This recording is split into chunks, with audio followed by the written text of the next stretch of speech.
Bastish B here for 64K and welcome to another episode of Top 10s. Welcome to 64K, hosted by Bastish B. And welcome back. So on today's list I'm going to be looking at my favorite Sega CD / Mega CD FMV games. If you don't know what FMV is, it's full motion video, like live action shot stuff that mixes in with gameplay.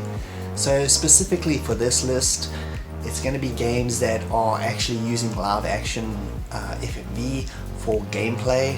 That's the criteria. I'm not including games like, say, Demolition Man on the Sega CD, which just has like a FMV intro and then it's a generic platform game, so those aren't counted. It has to be full-on full motion video that encompasses the whole gameplay. I'm also eliminating kind of cartoon FMV games. I'm talking about Road Avenger and Cobra Command and stuff like that, simply because I'm focusing on FMV games. So there's usually two camps about these kinds of games. You either love them or hate them. There's usually nothing in between. You and your friends, right? I grew up with these games in the 90s on my Sega CD and really love them. I love the genre. I think it's unique. If you're here watching right now, you probably like these kinds of games, or at least are curious about them. So thanks for stopping by. So as per usual with my lists, right before the number one reveal there'll be a bunch of honorable mentions, so if you don't see your favorites they may be in there. And without further ado, let's get on with the show. Maybe you're good enough, dog meat. Let's find out. Number 10. Sewer Shark was released in 1992 by Digital Pictures. It's the first console game to feature FMV or full motion video and ended up becoming one of the best-selling games on the Sega CD system. The game is an on-rail shooter similar to old arcade games like Starblade or Alien 3. You have to travel the underground sewers in your ship and blast all manner of mutant creatures and keep the sewers safe for all the rich citizens who live in a utopia called Solar City. You're assisted by your mentor and co-pilot Ghost, who pretty much criticizes you for most of the game unless you can perform really well.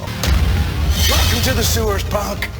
The guy you're replacing, he had that same tough guy smirk on his face that you do, till he hit the wall. And a robot called Catfish that is your scout and gives you occasional directions to help you navigate the sewers. You later find out about a hidden passageway that you can navigate that can take you straight to Solar City and Paradise, and that becomes the main goal of the game. That's human trash compactors in Solar City, and we're not. You gotta take us all the way, kid. The game was directed by John Dykstra, who is a legendary special effects artist in Hollywood and worked on everything from Star Wars to the classic Battlestar Galactica, and it shows as the effects in the game are really quite good. It's a really fun on-rail shooter. Its gameplay is simple, but sometimes that's all you really need. The game also has a really weird sense of humor, and being abused by co-pilot Ghost pretty much becomes hilarious after a while. Relax! Pretend it's a game. Maybe it'll even be fun. Shoot the tubes, dog meat! The graphics are also pretty solid as they compress the FMV screen into smaller blocks, therefore boosting the quality. Out of all the games on the list, it has the most basic plot, but the characters of Ghost and later Falco are all pretty engaging and fun. Now that's my main man. The music is also really pumping and keeps the action going. The game reportedly costs $3 million to make, and the production values are well done, making it a fun little science fiction romp. Something down there sucked their brains out. There was also a pretty good 3DO version with improved full motion video if you're interested. Overall though, a fun, simple on-rail shooter that does what it does really well. Number 9. We have Prizefighter, released in 1993 by Digital Pictures. This game is an FMV boxing game with you taking the role of the kid who's trying to fight his way up to the world champion Nuke the Duke Johnson. Oh, this is gonna be a banquet break! Come on, let us through here. Yes, stand a chance, kid. As you can see, this game is clearly trying to harness some of that black and white boxing greatness that was Martin Scorsese's Raging Bull, and it honestly manages to do a pretty good job at it. Gameplay boils down to timing and learning the moves of every opponent, so you know what they're gonna do, and in some respects that makes it a pretty accurate boxing sim. Knowing when to block and take a swipe are critical, as is the timing. Initially it's quite hard, but after a couple of goes and really paying attention to the characters, and not simply button mashing, you'll be pleasantly surprised underestimated how well it plays. The winner by TKO victory, the Kid! The fast nature of it and the black and white FMV really work well, and the atmosphere is quite excellent. The supporting cast of characters are also great and offer advice between rounds to help you out. Luke just keeps on coming. If he lands one punch, he'll land another and another, so keep moving! Including the great character actor Dick Miller as Billy the Bucket Boy, who you may know from the many Joe Dante movies he appeared in. And there's also real-life ring announcer Michael Buffer, who made the phrase, Let's get ready to rumble! part of modern popular culture. The game was directed by Ron Stein, another legendary Hollywood stuntman, fight choreographer and director who worked on everything from True Lies, Rocky 3 and Predator 2. The acting in the game is above the usual, less cheese and a lot more drama. Tonight, we have 4 of the biggest and baddest, fiercest and meanest fighters this side of thermonuclear war! And even has some fun subplots involving the mob and helping out a handicapped kid. You can do it, Kid! You can do it! Digital Pictures tried to make another game in this FMV first-person style with 1995's Kung Fu-inspired Supreme Warrior, but I feel the convoluted controls of that game make Prizefighter the much better choice, even though Supreme can be a bit of fun if you can ever manage to get to grips with the controls. Overall, a great, atmospheric and very unique boxing game that's definitely worth a spin. Here's my phone number. Call me definitely. Number 8. Midnight Raiders was released in 1994 by Stargate Productions. It followed a trend at the time in gaming where everything was military related in some way. Midnight was an on-rail shooter similar to Sewer Shark, but much more diverse in terms of locations, randomness, and vehicle switches. You play a rookie chopper pilot called Joker that gets sent on a suicide mission to rescue a scientist who had been kidnapped and is held up in some Middle Eastern oil refinery and has been forced to make a new type of chemical weapon. They have forced me to make a toxic formula that will destroy the world. This game fills all the cliche tropes of a straight-to-video action movie of this period, and I just loved it. Think you can do that again? The helicopter sequences are all randomized, so you never knew what you were going to encounter, either tanks or other choppers, and your speed at locking on and firing would determine your fate. The game also has 3 switch-ups, including you going into the refinery on foot, where the game becomes something out of an American Laser Games production. Memorizing where people are going to pop up here, unlike the helicopter levels, is really important, as time-wise you gotta step up your game. Unlike the helicopter, which has a couple of replacements, the on-foot sections, you only get 1 laugh.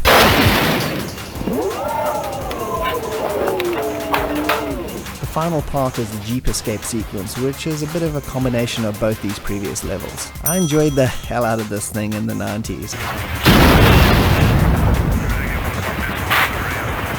Ghost is down. Ghost is down, Uptown. The quick, fast, satisfying action and seamless loading made the game move at a really fast pace. The story is good, dumb fun, with equal amounts of cheesy acting from your base commanders. Abort mission. We'll abort this mission when I say so, and not 1 second sooner do I make myself clear, old woman. And your fellow co-pilots.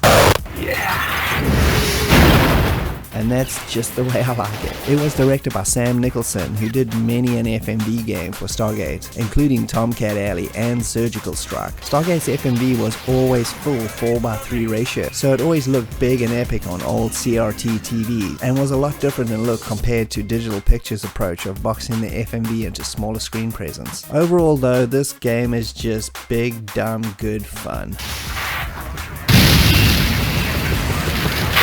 You're not half bad.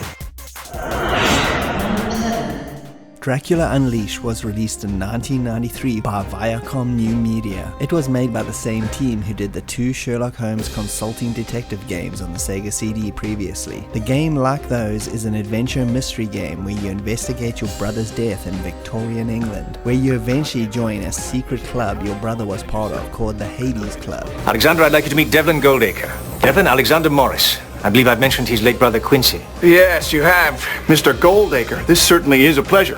It will be an honor to be accepted into your club. So, this is the brother of the famous Quincy Morris. I suppose even London isn't big enough for more than one Texan at a time. And it's there that you find out that members of this group were responsible for taking down the legendary Count Dracula.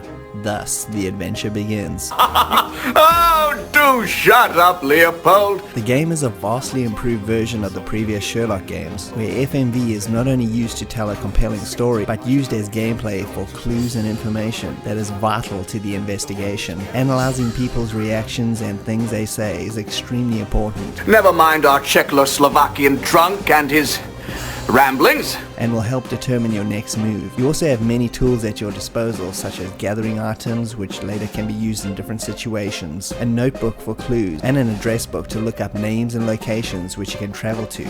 I'd like to go to 10 Campden Hill, Notting Hill, please. And much, much more. Time is also a factor, so going to locations during day or night can result in completely different situations. These types of games are not gonna be for everyone, as the pace is extremely slow, with a lot of time spent talking to people. I'm sorry, Mr. Morris, but I have some pressing matters which I must attend to. But I wanted to talk to you about... If you wish to talk business, then come to my office. Or solving puzzles. But if you're a fan of old-styled adventure games, then this is definitely going to appeal to you. The acting is quite good, as are the production values. Death is such a dreadful business. There's some really nice use of classical music, and a pretty good interface that is simple and easy to understand. They did later in the early 2000s release a DVD version of this game with clean FMV video, but a lot of the minor changes to that game make it a bit of an oddity in my opinion. I'd stick with this one instead. So if the combination of a murder mystery, Dracula, and FMV sound great, you may have found your next game. Number 6. Corpse Killer was released in 1994 by Digital Pictures. It mixes two gameplay styles, the on-rail shooter and light adventure elements, which involve you making choices of where to go and what characters to help out. Cover me. I'm going in. The game's story has you as a US Marine parachuting onto a tropical island run by a madman, Dr. Hellman, who plans on unleashing his zombie horde onto the world unless his demands are met. You are not here on R&R, Lieutenant. You are here to blow my brains out. The plot is pure B-movie horror schlock and is absolutely fun in all its cheesy glory. You meet two people during your adventure, Winston, a Rastafarian who knows all about the island and the plants. Winston Crown. Yeah, man. Hey, bro, I like your piece, man. Yeah. We gonna party some now, huh? Which are vital to the plot and your own personal ammo supply. And Julie, a female reporter hot on the trails of the story the US government is trying to keep under wraps. I got shots that linked this whole mess to the Pentagon and Project Manpower. Thanks for covering me.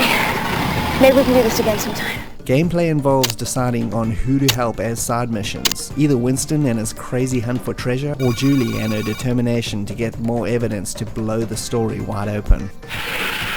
Go! Story! Homer! Story! Stages all around the island are massive shooting galleries as you take out all manner of mutated zombies, using the specially crafted bullets from the Datura plants all over the island. Changing up the bullets on the fly to take out different types of zombies is the only way to survive. The characters in this game really make it enjoyable. Have a major breakthrough in my story. And I can't wait any longer. You will take me there, won't you? From the crazy Rasta man Winston to the total mentalness of Dr. Hellman, who is played by late veteran character actor Vincent Schiavelli, who you may recognize from One Flew Over the Cuckoo's Nest, Lord of Illusions, or Batman Returns. The game was directed by John LaFia, the writer of the original Child's Play movie and director of its sequel, and I think he did a great job with this fun, goofy story. The game was later re-released on the Sega Saturn as the Graveyard Edition, and on the PS4 as a 25th anniversary edition with much improved FMV and a whole bunch of small extras. Overall, it's a fun B-movie romp that I played the heck out of back in the day, and I really enjoyed revisiting for this review. Light 'em up. We interrupt our program to bring you this important message.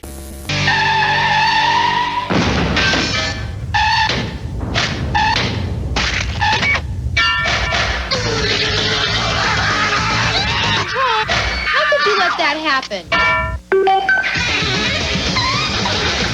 That wasn't too bad, kid. Pretend it's a game.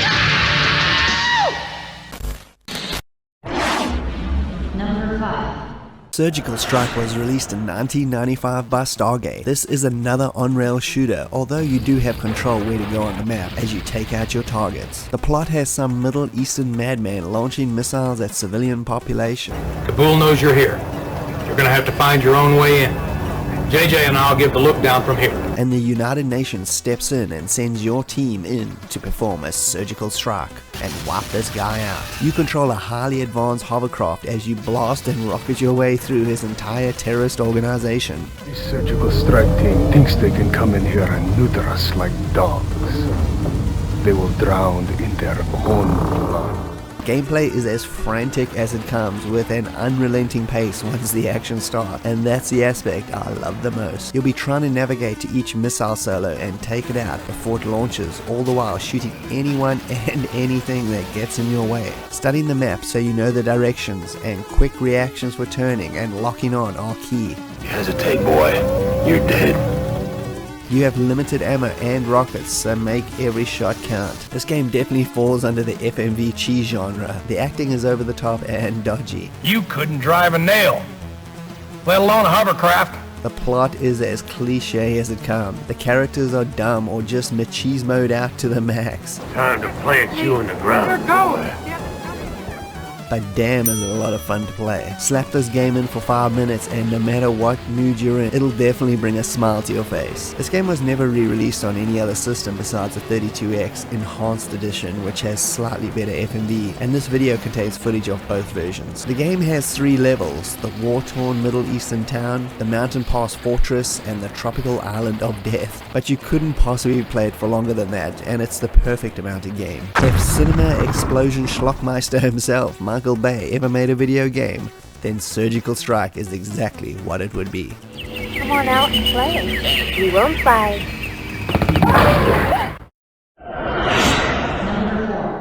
Double Switch was released in 1993 by Digital Pictures. The game falls under the weird trap genre, where the gameplay involves setting and trapping people to advance the storyline. The plot takes place in an old apartment complex, where the original building's owner hid his valuable Egyptian statue of Isis somewhere in the building. The story gets out, and all manner of scum comes searching for it. You are tasked with helping Eddie, who's been locked in the basement, but has set up all manner of elaborate traps through his security system. So I built all these traps and security systems to protect the people who live here. The problem is some bonehead locked me in the basement and cut off my controls. Except they forgot about the phone lines, which is how I got you in. Now you can protect the tenants and get me out of here. You and me are friends, right? You gotta take control and stop the scum, as well as find the security codes to unlock the basement and free Eddie. Besides him, the cast is full of fun and wacky characters, like Elizabeth, the weird landlady, Lyle, the dodgy handyman, Brutus, the gangster thug, and the weird Red Hot Chili Peppers type band upstairs, and so many others. It's a game where jumping around between cameras trying to trap intruders, There's an emergency alarm going off in Alex's apartment, as well as eavesdrop on all manner of situations, is how you find out about the story. And one playthrough will never give you a full picture, as you could miss scenes depending on who you try to trap. But just be aware, if somebody cuts off the main power, it's game over, so keep an eye on that fuse box. You let those suckers get to the power box, and now we're all cut off. The cast is really fun too, from Corey Haim of The Lost Boys. Hey, now you're making me look bad. Screw up again and you're gone. To Debbie Harry from Blondie. Elizabeth, girls. Call me Libby. To veteran character actor R. Lee Ermey of Full Metal Jacket fame. It's quite a colourful ensemble, and it was directed by Mary Lambert of the original Pet Sematary fame. The music theme is also really good, and it's got a pumping Danny Elfman kind of vibe, and it was done by the wacky Thomas Dolby. There's 2 trap games on the Sega CD, and even though Night Trap is the more well-known one, I think Double Switch just improves on it in every single way. From story, characters, acting, better menus, more clear and easy to use traps, and better overall FMV. It also got a Sega Saturn release and a modern re-release through limited run games. It's great with an awesome story and a very cool plot twist. Play it. It's damn good. You're letting those suckers get the upper hand. Come on, get with it, pal. Number 3. Tomcat Alley was released in 1994 by Stargate. The game is an FMV flight sim shooter where you take the role of a Tomcat pilot with the goal to take out a mad Russian who set up a base in Mexico and is threatening to launch chemical weapons into the US. We have reason to believe that this aircraft may have strontium-19 on board. Mr. Williams. This was recently developed by Colonel Purvis and is a key ingredient in his chemical warfare's arsenal. So the plot is about as throwaway as any straight-to-DVD Steven Seagal movie, but out of all the vehicle-based games on this list, this one just feels the best. A lot of these games' appeal are the situations and movies you like, and with Tomcat it channels its inner Top Gun and Iron Eagle, and nails what makes those movies' action scenes so much fun. Gameplay is still an on-rail shooter that requires quick reactions to lock on and take out your target. You also have two types of missiles, air-to-ground and air-to-air, and gotta use the right ammo in whichever situation you're in. Shadow 5, the bomber's yours. As much as this game has a lot of action, it also gives you a chance to breathe and enjoy the flight and situations, unlike Surgical Strike, which is a complete assault on the senses. You receive your missions and take flight with specific goals to accomplish, but everything else plays out randomly, so you're never quite sure what's going to come up. And that's what I like most about the game. Acting-wise, it's as straight-laced as it comes without much cheese. Come in, Shadow 3. This is Shadow 5. Over. Go ahead, Dakota. Ratchet, abort mission. Repeat, abort mission. There's something wrong with a kid.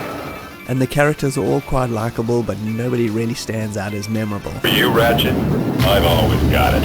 The recon, stupid. This is another game by Sam Nicholson, who did the really fun Midnight Raiders, and it's quite similar in style to that game. It only ever got a Windows 95 release, so between these two versions is the only way you can play it. This game would always come out when I wanted to wow my friends back in the day, and it's just as much fun to watch as it is to play it.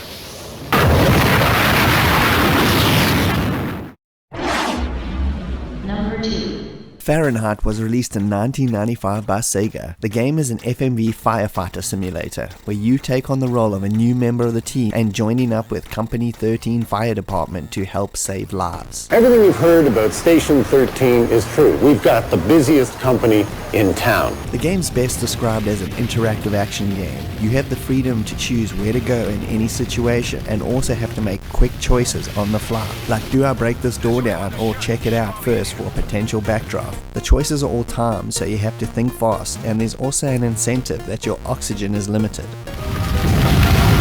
There's access here for a ladder. Sneaky, fly it in. So you have to pay attention to your surroundings so you don't walk in circles and waste valuable air. There are 3 levels to tackle. Each one gets bigger and more intense. From a regular burning house, to an apartment complex, to an arsonist held up in the basement of a college campus. It's all pretty exciting stuff. Besides saving lives, you can also pick up valuables for the victims, or dispose of hazardous materials that'll just flare up the fire. We caught it just in time. This hotel's a death trap. For bonus points and extra accolades at the end of the level. The acting is also pretty good. Your teammates are all unique and have special skills that help you out during the rescues. Call me Stinky. Everybody else does. Hobbs? You'll find out why soon enough. Shiva speaks highly of you. I'm your hazardous material expert. I'll be your can man. McGuire, ventilation. I'll be inside with you. Hot stuff there, that's Washington. He's what you call your forcible entry expert. The sound is particularly awesome, with oral cues guiding you in certain situations, and that opening cheese 90s rock song is just epic, and will definitely get in your brain and get stuck there for a while. This game was released in both Sega CD and 32X versions, with the later boosting the FMV quality quite a bit. I kinda wish they did a few more of these simulator type FMV games, as Fahrenheit definitely ranks as one of my favorites on the system. Track this one down, it's totally worth it.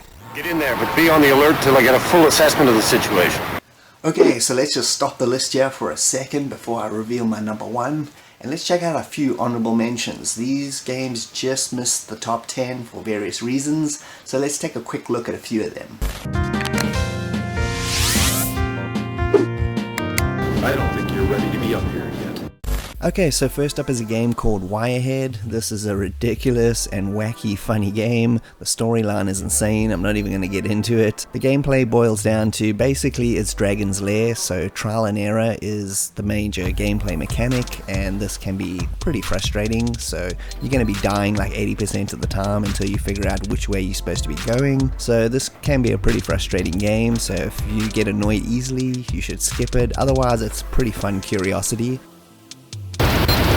Next is Crime Patrol. This is one of those American laser games that was converted to the Sega CD. They converted a lot of their own stuff to mixed results, especially Mad Dog McCree is terrible, but Crime Patrol is definitely their best one. They got everything right with this. If you've never played it, it's a mix of Mad Dog McCree and Lethal Enforcers. Basically, the Beastie Boys music video, Sabotage, is basically a live action video game version, and it's by far the best American laser game on the Sega CD. Freeze, sucker! I give up! I give up! Don't shoot me! And next we got two games released through Good Deal Games in the early 2000s, about 5 or 6 years after the Sega CD and Mega CD were defunct. Both of these games were made by Stargate, which we saw earlier. They put out a bunch of games during its heyday. These games never got released because the distribution deals fell through, so they were just sat on the shelf. The first one is called Bug Blasters, the Exterminators. This is a wacky ripoff of Ghostbusters, except you're running around and blasting big giant cockroaches. It's wacky, cheesy fun. It's typical Stargate. It's definitely worth checking out.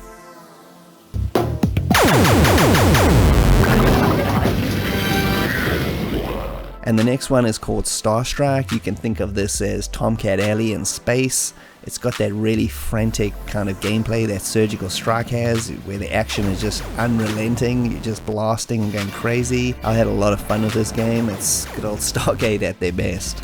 And there's obviously a lot of other games I could have mentioned here, but this list has to have some sort of cap, so you should definitely dig deep into the Sega CD library, especially the FMV. There's still a whole bunch of gems in there worth checking out.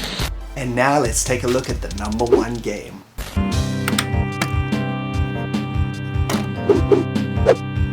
Looks like you're not up for this mission. Breaking contact. And number 1 is... Ground Zero Texas was released in 1993 by Digital Pictures. This game is a combination of two styles of FMV game, the trap style genre of Double Switch and the shooting gallery style of Corpse Killer. The story goes a small border town in Texas is under attack from alien invaders, the Reticulans, similar in style to Invasion of the Body Snatchers. And what we're up against here is aliens that can take on human form. They could be disguised as townspeople to cover their activities. Welcome to the end of the world. As people are disappearing and being replaced, you are part of a military team that gets sent in to stop it. The town is rigged up with cameras and particle beam guns. It's your eyes and ears at 4 critical locations. You'll be tied into the database at Fort Meade. Your fire control center consists of 4 particle beam disruptors with limited energy capacitors. So make smart decisions. And you have to survey the town and jump between cameras and monitor the situation and blow away any threatening alien presence. You're the last chance we have. We don't get this situation contained. HQ has a B-2 in the air with a TAC nuke. They're ready to drop it. You also have a bunch of undercover operatives around town that are your eyes and ears and feed you with info. I'm DeSalvo, second in command of this operation.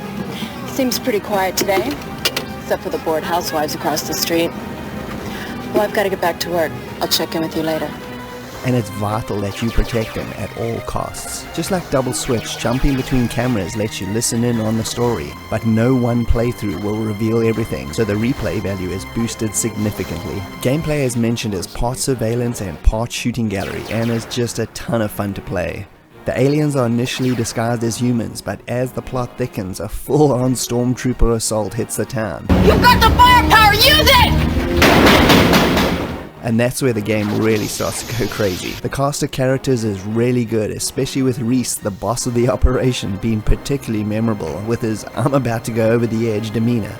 You call that shooting? As well as solid performances from the supporting cast as well. The music and overall production values are top notch, and it was directed by Dwight H. Little, who carved out a good career in TV directing, as well as some 90s action classics like Marked for Death and Rapid Fire. This game is exclusive to the Sega and Mega CD, at least as of making this, so it's the only way to play it besides emulation. This overall is a really cool B-movie science fiction romp that's definitely worth checking out and adding to your Sega CD collection. I don't want the likes of you watching my back! The chopper's waiting! You're done! Okay, so what is my overall impression of these games? Well, personally, I just love them. The people that hate them, which there are lots, those are people that usually haven't actually played these games and are just usually riding the coattails of some other YouTube video, which is really annoying. But whatever, to each their own. I think these games get unfairly, unjustly trashed just because of the gameplay is very simple. The gameplay was basically simple because of the limits of the technology. They were using FMV and just new techniques at the time for CD-ROM stuff. They were really pushing the envelope of how these games worked. They were limited by technology, but they did their best. All these games have simple gameplay, yes, but that doesn't mean the game is bad. If you look back at the old arcade games, they were using a very simplistic gameplay in arcades which were way more advanced than consoles or computers at the time. So they were pushing the gameplay as far as they could with the limits of technology. That's exactly what these FMV games are, and I think they get unjustly trashed. I personally love them. I love the atmosphere. I'm a big movie fan, so movies and games mixed together in this kind of style, I just love it. And every time I see an FMV game coming out in modern times, yeah, which is not too often, but they do pop up here and there, I investigate it immediately because it's just a genre that I really love. And thanks for joining me, Bastish B, at 64K. I hope you had a good time. If you can like and subscribe, that would be greatly appreciated. And I'll see you next time. Cheers.